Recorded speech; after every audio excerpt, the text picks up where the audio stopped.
This is the story of the one. As a maintenance engineer, he hears things differently. To the untrained ear, everything on his shop floor might sound fine, but he can hear gears grinding or a belt slipping.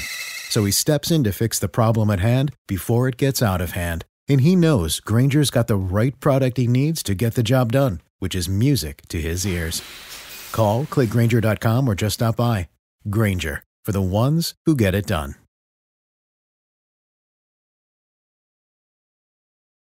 Hashtag no music, no intro. Saints Block Party podcast coming at you. Before we dive into Saints shenanigans and what have you, it is 9:43 California time, Pacific Standard Time. And today's been a struggle for me a little bit. Today's my mom's birthday. She will be turning 54 today.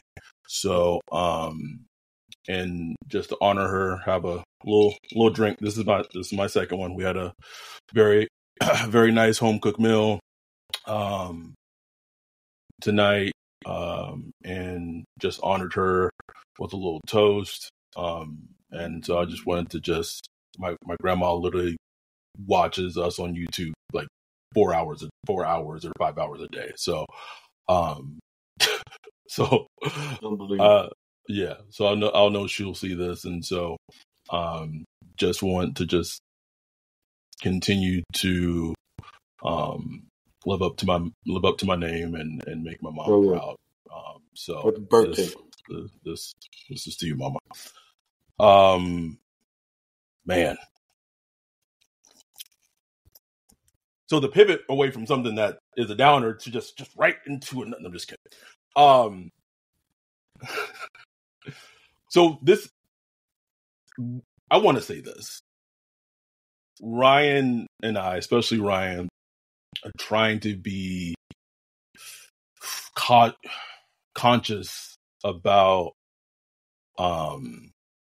the amount of negativity that's surrounding the Saints right now, because it's a lot, man. It's a lot, and I know for people it's hard, especially like people listen to us. They're like, shit, you guys are negative all the time, and so it's a delicate line to balance, right?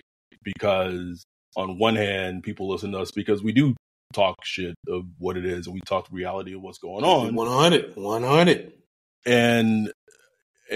But I'm not dumb. Neither of us are dumb, and we could see that how at times that could just be draining, man. And sometimes you don't want to hear it, So right, exactly. Ryan did a great thing in our Discord. He made a channel of just all positive Saints things. It could be Saints things in the past, just anything positive Saints related to the channel just for in our Discord, which is great. Oh, before I even dive into that, big announcement. So we are having our second annual Saints Block Party podcast draft party in New Orleans. I booked my shit 2 days ago, last night. I don't even know. Last night. Yeah. Booked my shit last night. We'll be there. You must be a Patreon to attend. Again, you must be a Patreon to attend. I don't know if our bodyguard, security, Joey's going to be present. I don't know, bro. I don't know. He was letting some things slip at the meetup last time, bro. Joey. So might have to relieve that man. Inebriated, bro. You know what I'm saying? Just let anyone was just walking in that tent, bro. But you gotta get Sherm down there, something. So it is going to be the night of the draft, which is April 25th in New Orleans. If you want to attend, I'm going to start getting. I mean, it's early, so this is like 3 months away. But around late February or so, I'm going to start getting a head count of people who are going to attend, or at least 90% likely to attend. So if you're a Patreon, you want to join us, if you're in the New Orleans area or New Orleans adjacent, close state, come through. Even if you want to fly in, we had quite a few people. And here's the thing, it coincides with Jazz Fest, right? So a lot of people come in town for Jazz Fest. Exactly. So perfect time to come to New Orleans. It's festival season. If Jazz Fest is not going on, some kind of other fest, the weather's usually great around that time. Like 80, 75, 80 degree weather. Was it You know, Popo Festival during the draft last year, or was Nah. that during the that was during the meetup. meetup? Right? Okay, I thought sure. Yeah. But yeah, there'll be something going on. You know what I'm saying? So if you just want to come to New Orleans, and you could, turn that into like a little chance to kick it with your boys. Make it happen, man. We're gonna have a good time. We always have a good time. We talking shit, watching the draft. We're gonna be pissed or maybe happy. Maybe Right. Like maybe wouldn't they that bless be us something? with a little hope. Wouldn't that be something? Hopeful. Like and that would just be on YouTube. Like here's since they listen to everything we say anyway, can we have the antithesis or a 180 of the Peyton Turner draft, bro? Can we get that? Would that be dope? Would that be dope? Instead of who, like maybe they trade up and draft like Jayden Daniels or something. Like I want that, Ryan. Like I want that. We gonna have the Mark Sessler meme up in there, just like football cold blooded, bro. Mark was so happy thinking he was gonna get Johnny Manziel completely turn his franchise around. Now this man not even a Browns fan because they traded for a rapist. Don't attach yourself to these teams, people. Please stop it. It's the perfect picture. It's the perfect. I look at it all the time. Like that is the perfect picture of sports It fandom. is, man. It is. If you put that picture, and I might have to do it, that picture right next to yours during the Saints Patriots game, the 2017 season, just put them right next to each other, bro. Because it could go from that to that real quick, bro. Real quick, bro. Real quick. Let's start with this offensive coordinator coaching search. So I've kind of lost count, but yeah. I'm going to try to rattle off. I'm trying to remember them all. You had Dan Pritchard, Zach Robinson, Shane Waldron, who's now the Bears offensive coordinator. They've now interviewed. I was almost said Gary Kubiak. Clint Kubiak. Clint, yeah. KK. Clint. Derek Carr's like, yes. Don't need to know anything else. Hire him. Brian Greasy, Ronald Curry. Am I forgetting anybody? Oh, and Gerard Johnson, the quarterbacks coach for the Texans. So that's what I named 7 candidates. Yeah. 7 candidates. One who's already got a job as an OC with the Bears. So 6, down to 6 now. I'm going to say this sincerely, and try not to be pessimistic when I say it. I really, really hope that the offensive coordinator search that they're conducting is a legitimate, actual offensive coordinator search. Yes. Because like on the outside, I'm like, you brought in 7 people. One obviously being in-house, right? So you bring in 6 people externally, one candidate in-house. Like it gives the impression that this should be a legitimate, real offensive coordinator search. Even though there's this, and we've said it, and I've hinted at it on Twitter, is that maybe the search is more like the head coaching search was when DA got hired, and it's a sham, and they already kind of know who they want to hire, and they're just kind of going through the dog and pony show. I hope it's not that, man. I hope it's not. I hope they are finally open to changing their offensive philosophy, hearing from different perspectives, but something that doesn't. 2 things that just stands out to me, right, that don't make sense, and I need someone to explain it to me. Shane Waldron's was already hired as the OC, offensive coordinator for the Bears. He's already putting his staff together for coaches and assistants that he needs on his offensive staff. It comes out, I think Underhill reported that the Saints are going to wait until after the Senior Bowl to hire an offensive coordinator. So we are the 23rd right now. I don't have a calendar up, but after the Senior Bowl, I'm assuming the Senior Bowl takes place on the 3rd of February. So you're going to wait until the following week to hire office. So you at that point, you're 2.5 weeks behind of potential like assistants or whoever the OC is going to be may not be available anymore because of the delay. those like that little. It's a little thing, but it's also like a big thing. Of like it seems weird of why. Right.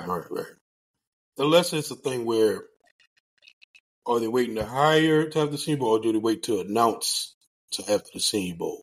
Because you can get the paperwork and all that started before, but you know how the NFL is. Shit leaks out. You know what I'm saying? Like, yeah, like what?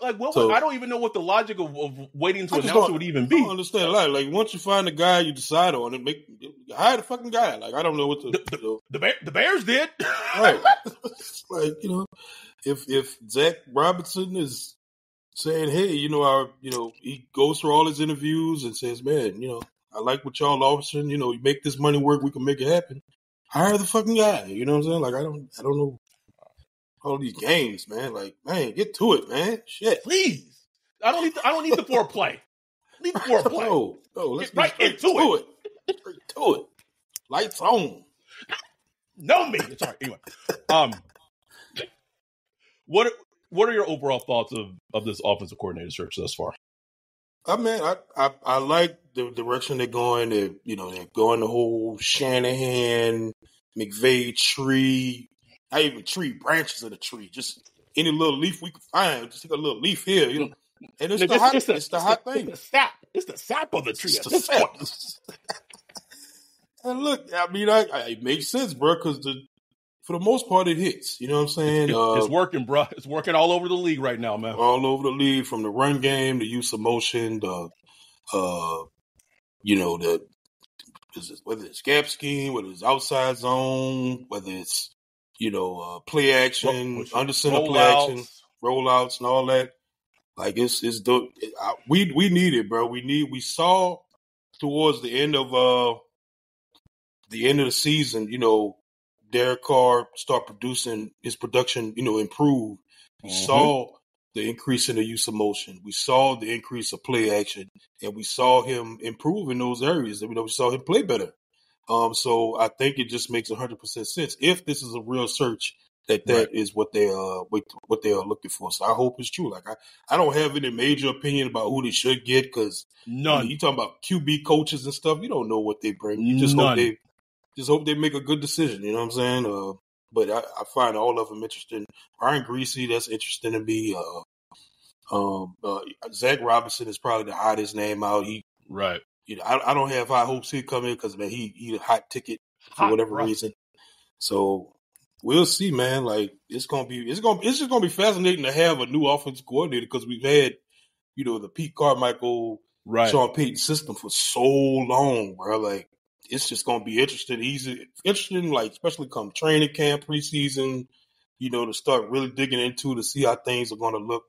Are they going to incorporate, which I think a smart coach would, incorporate things that worked for Derek Carr from this system and add new pieces to it and stuff like that. So, that's going to be fascinating, man. It is. And I hope that I hope it's genuine, right? I hope it's legit. The other second thing that was just on my radar. And again, maybe I'm overanalyzing things. Maybe I'm overanalyzing the situation. But like, this was like the first week that like position coaches could meet actually like in person with NFL teams, or other teams, I should say. And like the Gerard Johnson thing, like I need someone to explain it to me, man. Like I can't. Right there in East Town. This Gerard Johnson is in Houston. The first time I went to New Orleans, I drove from New Orleans from Houston. 4.5 hours, 5-hour drive, right? Not very far. On Zoom, on Monday, he has a Zoom interview with the Saints, and he's in Houston. And on Tuesday, he's on a plane going to Cleveland to interview in person. I can't shake it, Ryan. Like, I don't. Can someone explain it to me? Please.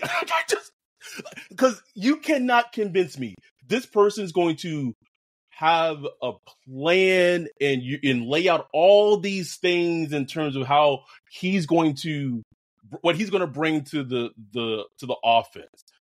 Why would you not want that person sitting in front of you, having that conversation one-on-one, filling each other out?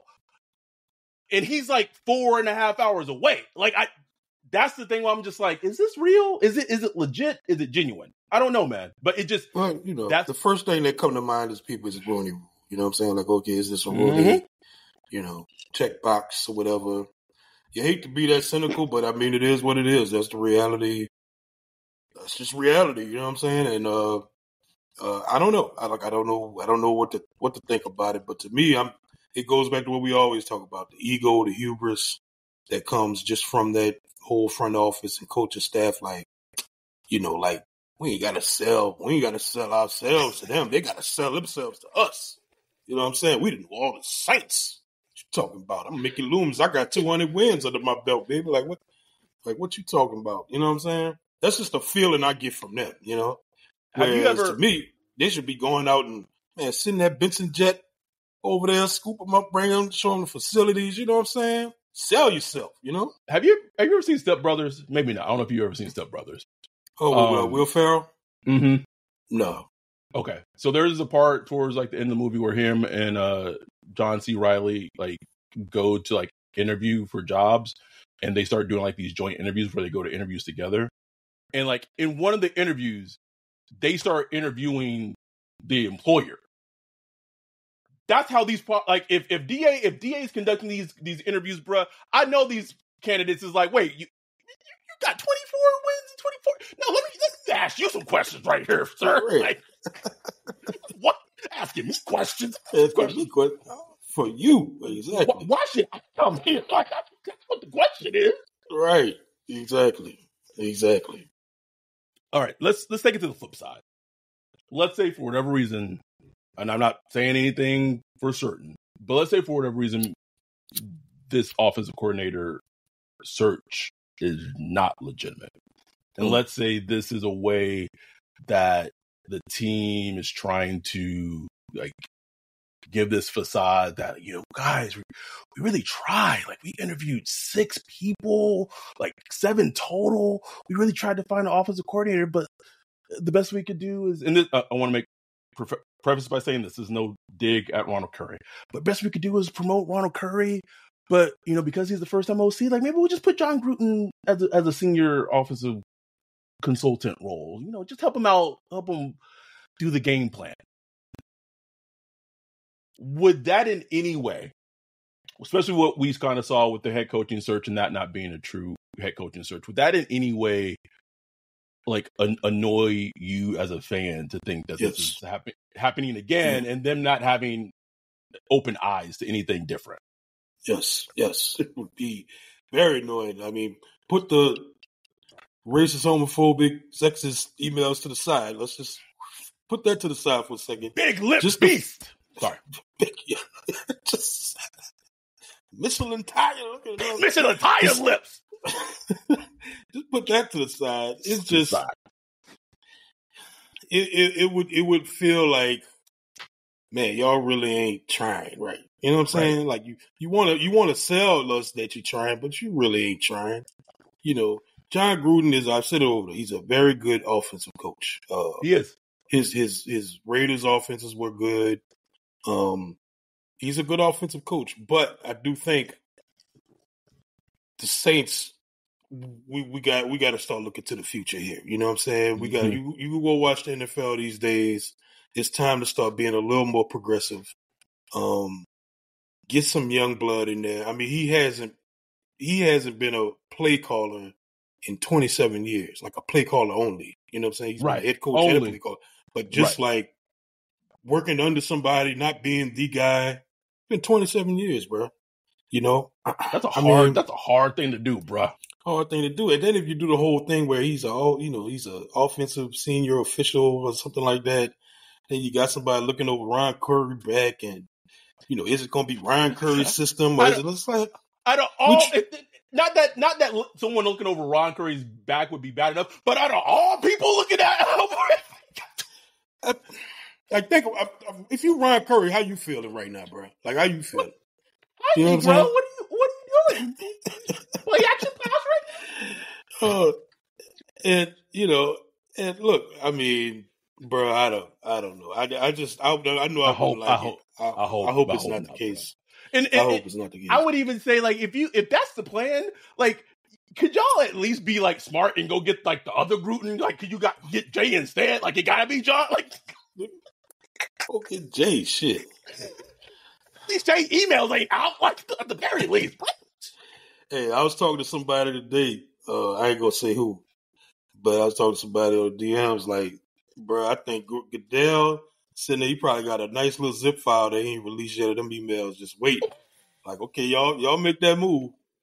It's coming out because I'm telling you, bro. Like, come on, man. Like, the Saints have been through this. We went through this with Bountygate, where we thumb our little nose at the league, we thumb our finger, like, you bring in Mike Alstein, you got him hanging around, even though, he just got done with a whole lawsuit with the NFL sued Mike Alstein. I forgot for a while for what he was selling, like fake NFL stuff or something like that. Oh yes. And then we had him bad hanging you around. gotta be for the NFL to sue you, bro. And they kept telling us, saying, stop having this dude hang around NFL facilities. Sean Payton, them, they like, fuck you. We gonna do what we want. You know what I'm saying? And that, not just that, but that plus other things came back to bite them in the ass come, Bountygate. And right. Like, they don't have a lot of friends up there in the NFL headquarters, man. And if they do something like this, I just feel like something bad gonna happen, bro. Like, I just feel like it won't turn out well. Here's the thing. All that was happening under Sean's watch when the team was doing what? Winning. Winning. Great story, national, great media story and all that. Can you imagine them trying to do that after the DA's first two? Oh, but they can't be this dense, Ryan. Can they? I don't know, bro. And somebody was saying, it was like, well, what's my dude? The black coach that's suing the league. Brian Flores. Brian Flores. They're like, well, he's suing the league and he's still employed. Blah blah blah. Different situation. Completely. But NFL has to tread lightly with that one, because of who he is, what he's suing for, and stuff like that. So it's just a completely different situation. Night and day. I do legit hope that this isn't some type of sham process. I do hope that they actually are open to new ideas and bringing someone in new and just a new system. And I think D on Twitter asked a great question, and we were talking about it a little jokingly, but what is Dennis James Allen, like, what is he selling these offensive coordinators on? Because if it was Mickey, like, Mickey could be like, hey, listen, yo, you come in here, get this offense cooking, you get Derek Carr looking good, you guys looking good, if the defense looking like trash, but the offense cooking, we let go of DA next season. I'm not saying, but I'm just saying. Got you a pass, Mickey can do that. But DA's leading these interviews, so what is DA going to say to these people? I would love to know. I know the candidate's like, okay, so I have this plan for Taysom, and DA's like, well, he's not going to believe my team. Who am I going to have? Yeah? Oh, well, you start using AK more in the passing game, and DA's like, well, we're not really sure you will. Why am I on this interview? Well, at least I don't have to worry about defense, because I know we got a shutdown corner in Lattimore. Well, like, damn, man. That LeBron walking away gift, bro. Got the stud right tackle and ram check. And, well, hold on there. Well, didn't you draft a young up becoming young left tackle in Trevor Penny? No.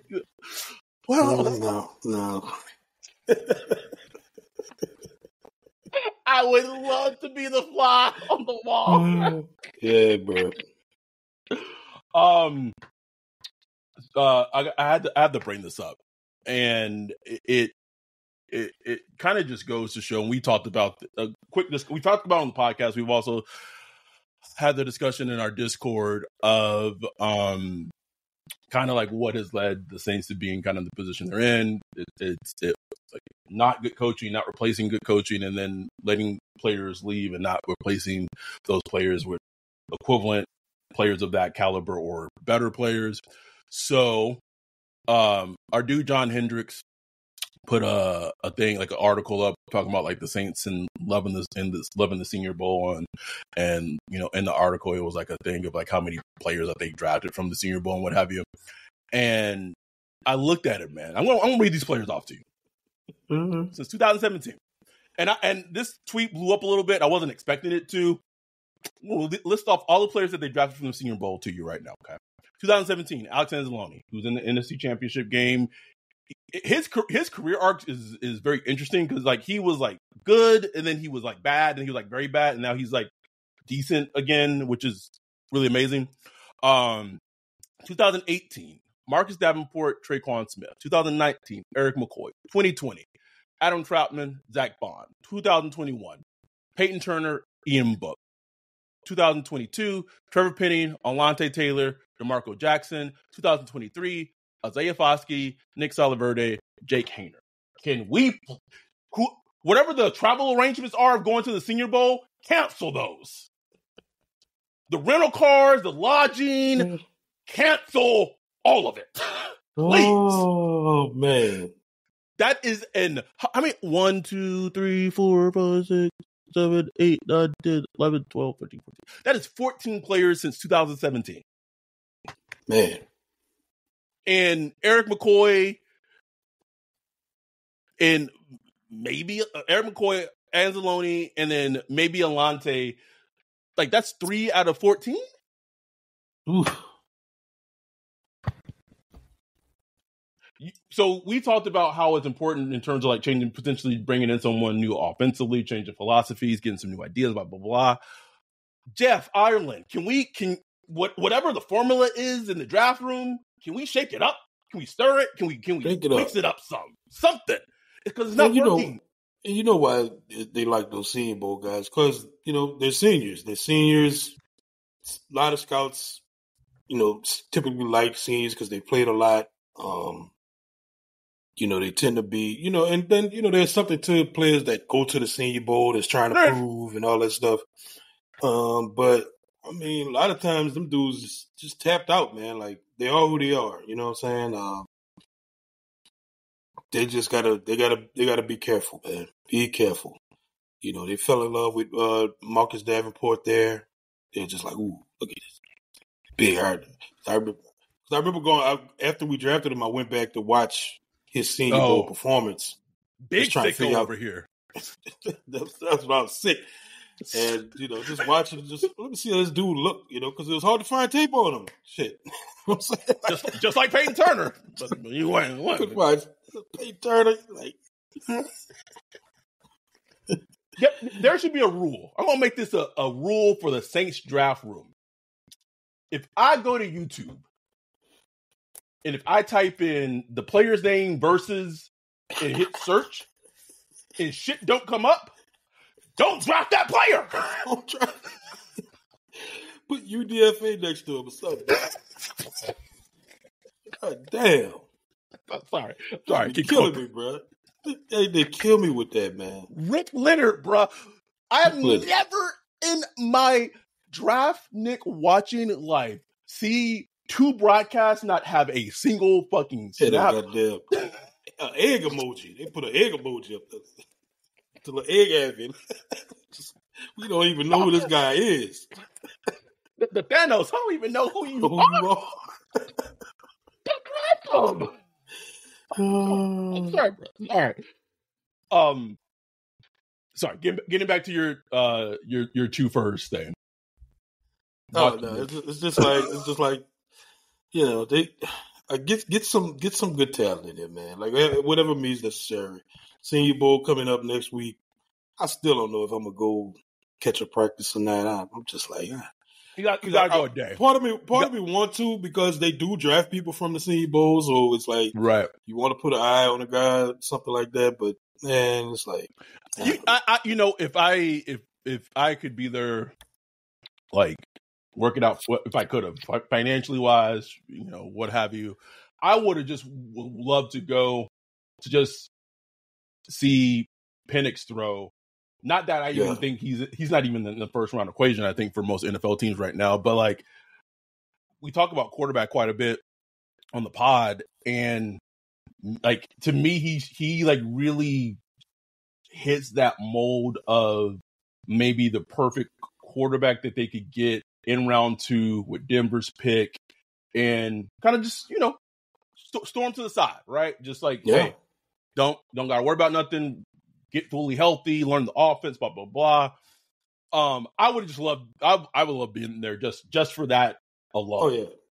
That's the one player I want to go put my eyes on. And as soon as it got announced, I said, God damn it, bro. I was hot, Ryan. But that said, I'm trying to think of anything else before. The potential comp picks. So I think the Saints are potentially slated to get 3, maybe 5th round comp picks. Davenport, Kane Ellis, and I'm forgetting who the other person was that left. Onyemata? Yeah, there you go. Onyemata. Davenport probably would have been a 4th round comp pick, but Davenport didn't play in Minnesota. So he said, I'm the gift that keeps giving. But we don't want this episode to be completely fully negative, so we're spinning it to really kind of what the meat of the episode is. It's talking about five might be a stretch, but talk about some ascending players from this past season, and also just hit on some descending players. It doesn't have to be like all from offense, all from defense. It's just 5 and 5. I'll be honest with you, don't know if I even got a full 5 for each for at least ascending. But who's your first player? I'm gonna start with Brian Brzee. Just as a rookie defensive tackle. I think he had 5.5 sacks. That's impressive. If you would have told me that was going to be his production this year when he got drafted, I'd be like, cool, easy. I'll take it. You know what I'm saying? And beyond the sacks, just looking at him, he's an explosive player. He's strong. Stayed healthy the entire year. He played part-time snaps. Plays out of control right now. No understanding of leverage.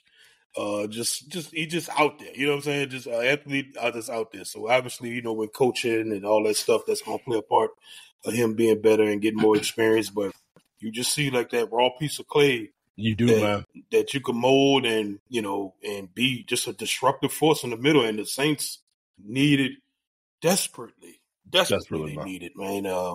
So that's just one player that you look at, you'd be like, man, okay, we got something here. We got something that we could build around. Definitely. I mean, he's my number one as well. I don't want to repeat anything you said. You think you hit it on the head. I think he's by far the best Saints defensive tackle that they've drafted, and I can't even tell you how long, man. Like at least since I've been watching the Saints. So yeah, quite a long period of time. And you're just as a fan, I'm excited about his long-term potential and who the player he's going to be, next season, 2 seasons, 3 seasons down the line. Because this is just hopefully him scratching the surface, and hopefully he can remain and stay healthy. So the player I went with so we can just alternate. We don't have to. So yes, Brzee on my list as well. Next player I went with is Big Creek, Carl Granderson. Had he tapered off towards the end, but what he would the production and the plays that he made for I would say maybe the first half of the season was just eye opening. It really was a revelation of who is this? Legit, who is this? So everything he did in the offseason, the work, he slimmed down, and he legit looked like at times a goddamn good pass rusher, top, I don't want to put him top 15, but at least a top 20, edge rusher in the NFL. And for him, that's huge. And I think because it's one of the few good things that the Saints did this season, they locked him in early, before he hit free agency, and kind of locked him in at a lower contract rate that he probably would have maybe gotten if he maybe went to free agency. So that helps the team a lot. And for him, it's just like, what is that next step for Big Creek? I don't know what it is. I don't know. But if he's able to give you the same level of play he gave you this season as consistently as he did, that's a good ascending player. And I got to see how old he is. I don't even know how old he is. But one thing I did like about him is he has improved every year, kind of like Trey Hendrickson did with the Saints. Just every year, 27, 27, just got a little better, and he's still at the age where he could still give you more. There were games. He had 8.5 sacks this season, but there were games, bro, where he was having like back-to-back plays. Like, damn, he is disrupting things. So yeah, man, it was impressive. So if they could just get him a partner on the other side, it's crazy because we always been like, man, Cam Jordan need a partner on the other side. Get Creep going, and not Cam. Yeah. His Tom, skin falling off the bone. Time that caught up with him. Tom, so undefeated, bro, undefeated, man. So that needs to be the focus. This coming free agency, whether that's paying big money to Brian Burns or trying to find a guy that was maybe underused somewhere. I don't have a name in mind, but just somebody that's maybe underused that you can get something out of. AJ Epinesa. Someone brought it up in the Discord. Someone brought it up in the Discord. He's going to be a free agent from the Bills, and I'm blanking on who it was, but as soon as that name was said, I was like, "Ooh, that's good! Like that, that's good." Something like that, This is the story of the one. As head of maintenance at a concert hall, he knows the show must always go on. That's why he works behind the scenes, ensuring every light is working, the HVAC is humming, and his facility shines. With Grainger's supplies and solutions for every challenge he faces, plus 24/7 customer support, his venue never misses a beat. Call quickgrainger.com or just stop by. Grainger, for the ones who get it done. Something like that, because they need some D-line help, bro. It was not good this offseason. No, I mean, this season, wasn't. The pass rush. No, it wasn't. It wasn't good at all. Who's your next ascending player? Man, I should have wrote this down. I'm gonna go with. I was going to say, if it makes you feel better, I don't know how many there actually is, but I'm going to go with Paulson Adebo. That's a good one. Because he had a great season. He took some lumps in the Rams game. Which kind of just took a little shine off him because it was like, oh, well, going against a good quarterback, but I think even in that game, he held up good enough, and he was the number one corner for, a big part of the season. Yeah, he absolutely was. I mean, he basically won that Bears game, just by himself. That performance was insane. We were there. Insane we saw performance. It was. I just think, he solidified himself as, like a starting corner in the NFL, like a number one corner that could, maybe he's not like a shadow guy or put him on anything, but he's a guy you can put out there and just not really worried about him. You know what I'm saying? You can have him in single man coverage and he's going to handle his business. He's going to take the ball away. He's going to pass defend. He's a good tackler. Just a good player, man. Very excellent draft pick too, It was. Like he absolutely was. And I wonder, there's like a part of me that wonders if his play in their mind, and I know because I know how this team thinks, in their mind, because of his play and because of where Marshawn stands and not wanting to come back to the team or potentially not wanting to not wanting to play for Dennis Allen anymore. In their mind, that makes it a little easier for them to be like, oh, okay, well, we got Paulson Adebo, so we, it's not to them. They see like maybe it's not as big of a loss to potentially trade someone like Lattimore, which is just dumb. But I digress. Because he has played so well, and I've apologized to kind of slandering him on the podcast for his sophomore season because he was going through such a bevy of injuries that just no one really knew about. Which also that kind of goes back to coaching is like that.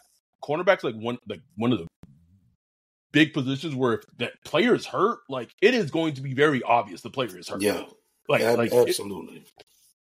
Anyhow, but he bounced back, had a great season, and is like one of the pillars and cornerstones of the defense right now.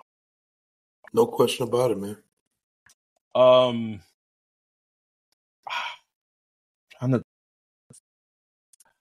You know what? I don't care what the haters say, and I know his season was up and down. Chris Olave is still an ascending player. Yeah. There's still some things he needs to work on. Like not so much the 50-50 balls, but just like I don't know if it's a concentration thing, but the drops he has as a pro, he didn't have those drops in college. Like you didn't see him drop the ball like at all in Ohio State. So I wonder what it is. But and I'm not like you know me, bro. Like I'm a rare stat person. Like I just go about with my eyes. But there are times, a lot of times in the games where Chris Olave is running a route and he is open very, very often. And that's just a trait for a wide receiver to have, that as a team and as a fan of a team, like you want a player that can almost get open on almost every route that they run, right? And he's been able to do that. He's made some, I still think that the catch he made against the Vikings is legitimately one of the best catches, touchdown or not, one of the best catches I've ever seen watching football, bro. Like it made fire, just cold. Those are the plays that like I wish we for the season, for the live stream, like that's what I want to get back to. Like like the win and losses don't maybe show, like if we could just get that consistent, like whoo. Anyway, I know there was a lot of Chris Olave discourse this past season. I don't want to hear it, man. Like he's an ascending player. He finished the season with 1,000 yards. Missed I think he missed 2 games this year. He missed 1 or 2. 1. Wait. Okay. Yeah, 1. He missed 1 game. Okay. But he ended the season with 87 catches, 1,123 yards, and 5 touchdowns. There are some things that he needs to work on. I'm not going to try to pretend like he's like a finished product.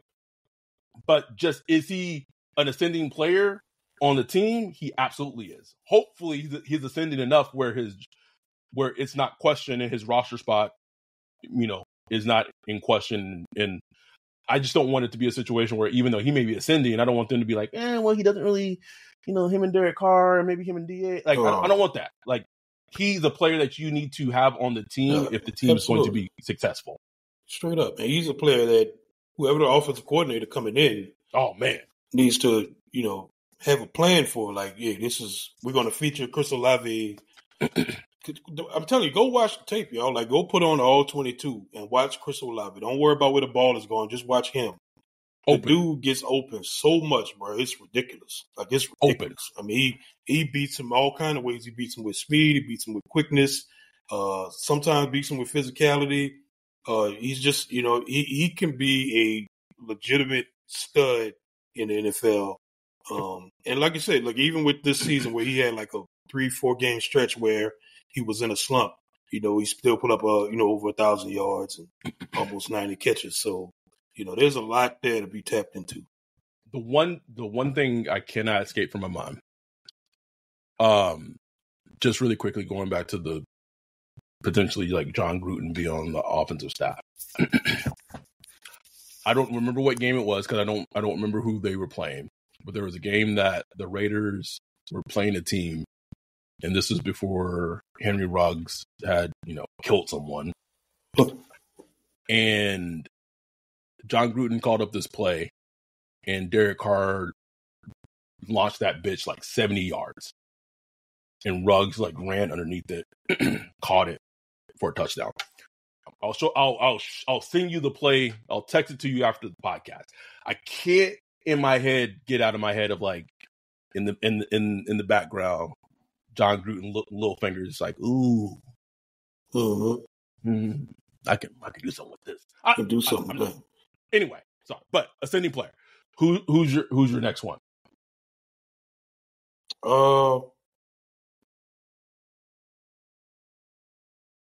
It's gonna be a funny one. Y'all wouldn't expect.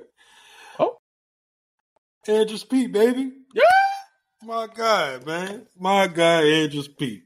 We have clowned Andrews Pete for years on this podcast, years on Twitter. I mean, we got the Razor Canes meme, him getting Drew Brees' finger broke meme. I mean, we have clowned this guy, but this man was left for dead this offseason, took a pay cut, benched. Supposed to be a backup, yep. Supposed to be a backup. And when, we talk about the Trevor Penny situation, whatever, he ended up starting at left tackle. And I was like, ooh, he that left tackle? Seen this movie before. And came in there and just solidified the spot, bro. Solidified the spot, man. It was good. It was like damn good. Like a damn good left. Man. Pass pro, everything, bro. So, I mean, should he have been on the ascending list? Probably not. He's an older player. But like look, this could be his second act, bro. Like he could be a player that, maybe had he not played at left tackle this season, if he just was continued on the bench or whatever, he gets released this upcoming off season. He goes somewhere, maybe another team just pigeonholed him to be like a guard. But like this maybe like rejuvenated and revitalized his career because he's still young-ish, right? If he can like play like 4 or 5 seasons at like left tackle and can then play similar to he did this season, that's like probably like a second unexpected payday that he could have for him and his family. That was like probably not expected. Like it's wild, bro. Like the wow, PR man. is wild.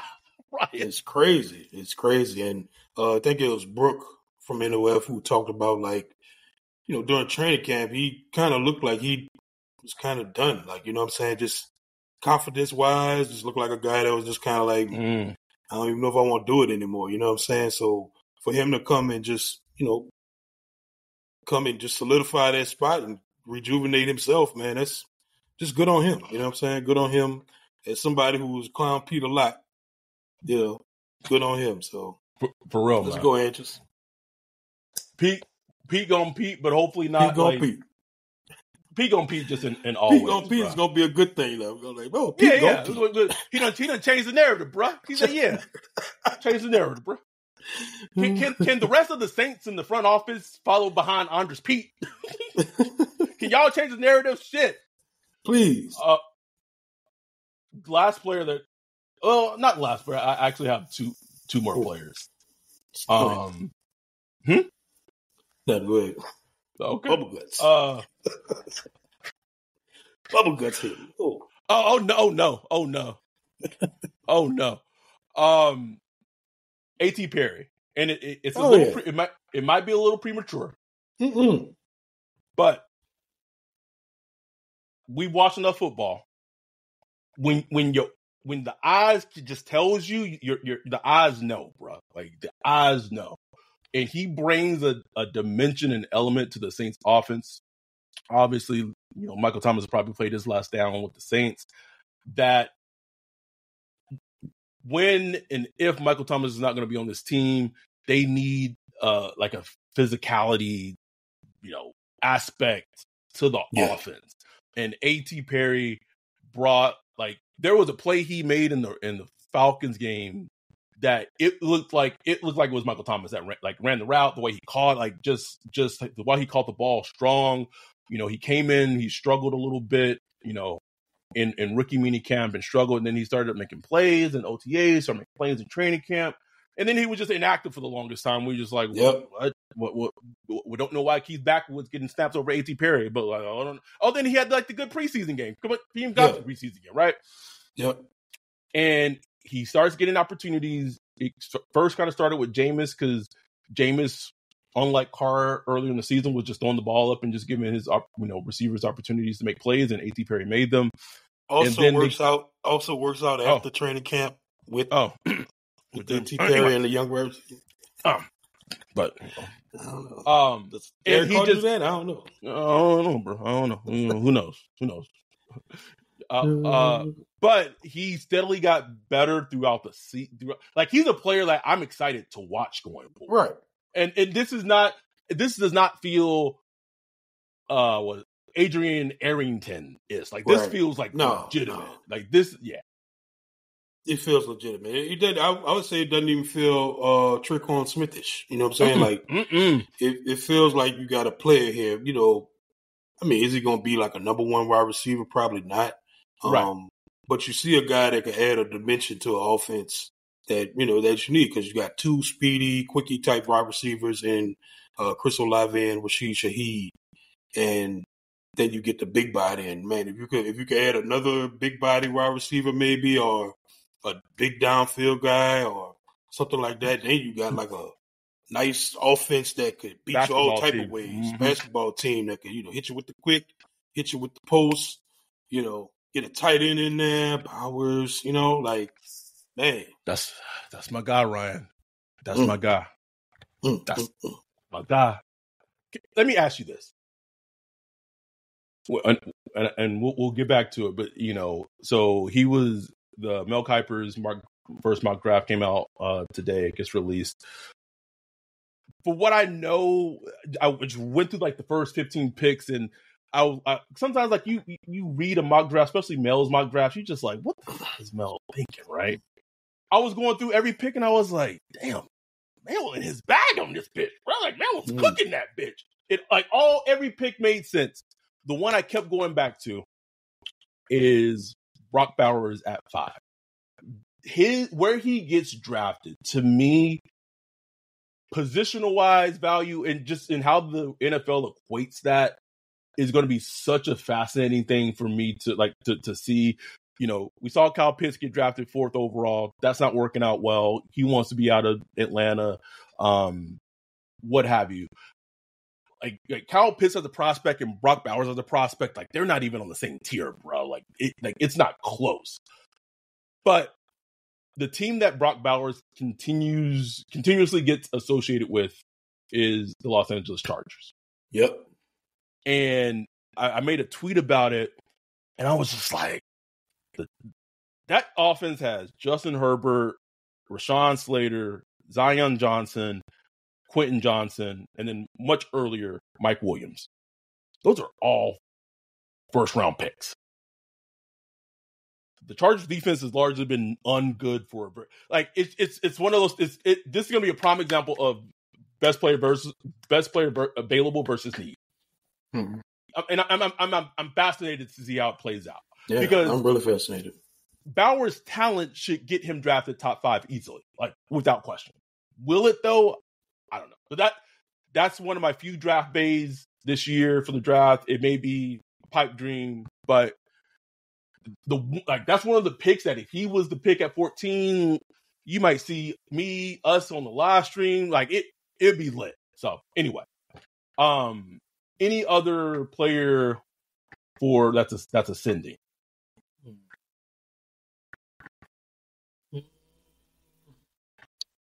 I guess you could put in who's the safety that they drafted last year? Jordan Howden. I guess you could stick him in there. I thought he just was really solid. You know what I'm saying? Like, I thought he was really solid where if you got rid of Marcus May this offseason, you wouldn't freak out.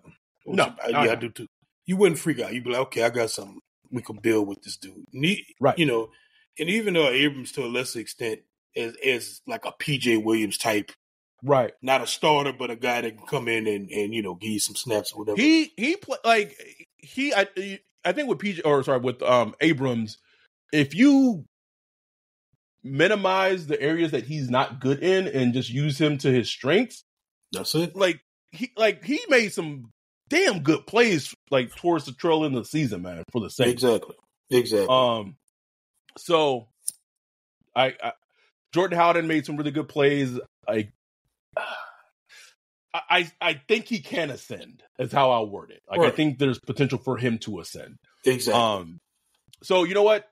2 things. 1, I don't want you to sit yourself. 2, this has been a positive towards the end of the podcast. We're not going to even go into descending players. We're just going to leave it at that. We're just going to talk about ascending, just leaving ascending, not going to descending. We'll go into descending the next podcast episode and get back to Dread and Dyer, but not this one. We're going to end it on a good note. But thank y'all so much. I forgot to say this at the beginning, but if you're watching this on YouTube, please like and subscribe. We're now at, I think the last time I looked, it was 1,100 subscribers, which is great, which is insane. Thank y'all so much. All our Patreons, thank y'all for like not being like, man, this team fucking sucks. Like, I don't want to listen to these motherfuckers and like canceling your Patreon subscriptions. You guys aren't doing that. So thank you.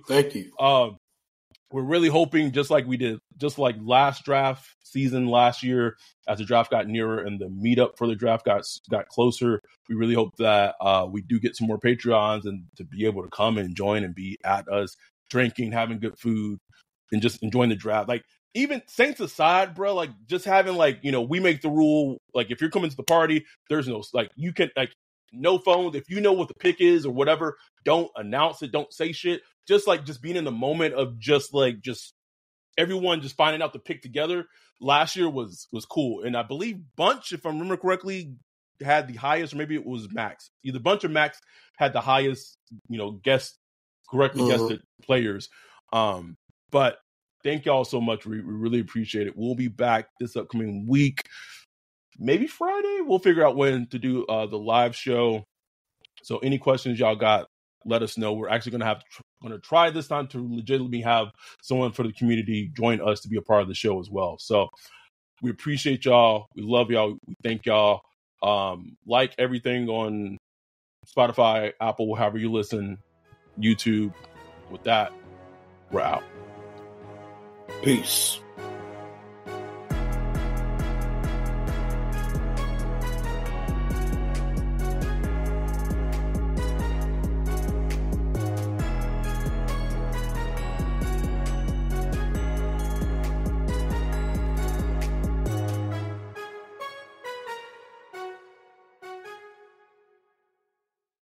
This is the story of the one. As a maintenance engineer, he hears things differently. To the untrained ear, everything on his shop floor might sound fine, but he can hear gears grinding or a belt slipping.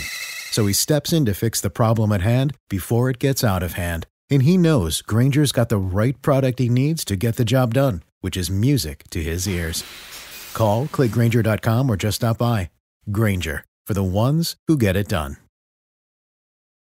When you need mealtime inspiration, it's worth shopping Baker's, where you'll find over 30,000 mouth-watering choices that excite your inner foodie. And no matter what tasty choice you make, you'll enjoy our everyday low prices, plus extra ways to save, like digital coupons worth over $600 each week. You can also save up to $1 off per gallon at the pump with fuel points. More savings and more inspiring flavors make shopping Baker's worth it every time.